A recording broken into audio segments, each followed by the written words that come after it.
If you've lost an eye in an accident or to a disease, a specialist known as an ocularist can fit you with an artificial eye. You can get a ready-made model or a custom-made prosthesis like the one for which this patient's being fitted. No two people's eye sockets are the same, so the first step is to take an impression.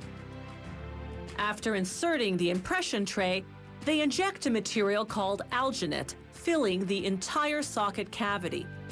After 90 seconds, the alginate sets and they can remove the hardened impression.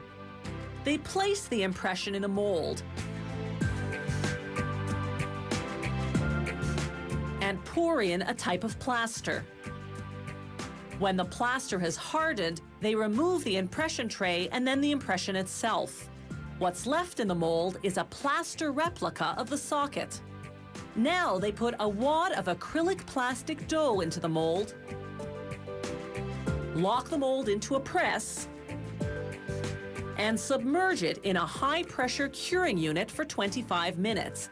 Then they cool the mold in cold water. Here's the original impression compared to the acrylic model they've just cast. This model is called the fitting shape because they use it to fit and mark the positioning of the fake iris.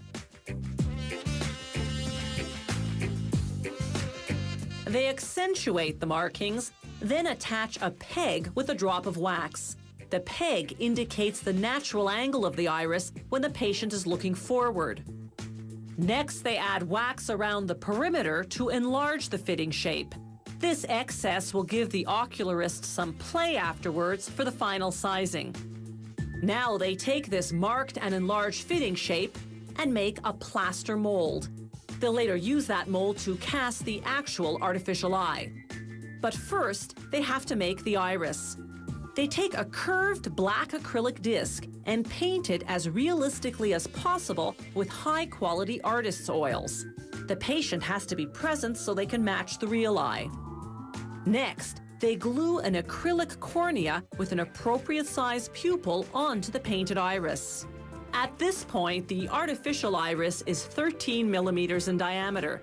If the patient's real iris is smaller, they trim down the replica to match. The iris then goes into the plaster mold, covered with white acrylic dough.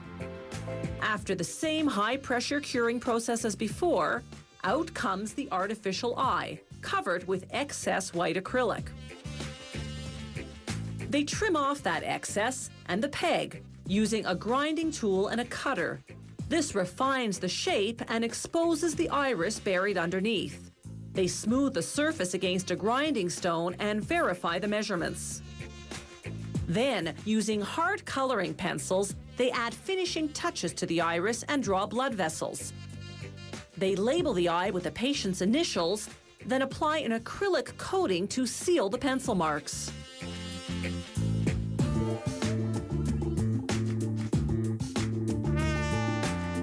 To create veins with some dimension, they use the same acrylic coating to stick on some delicate silk threads.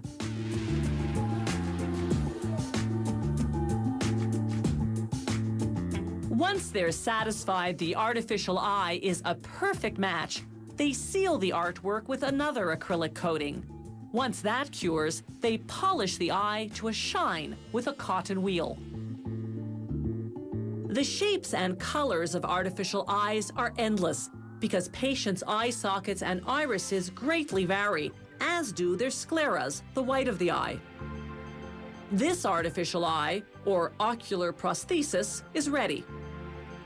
The final step is to ensure that the fit is perfect.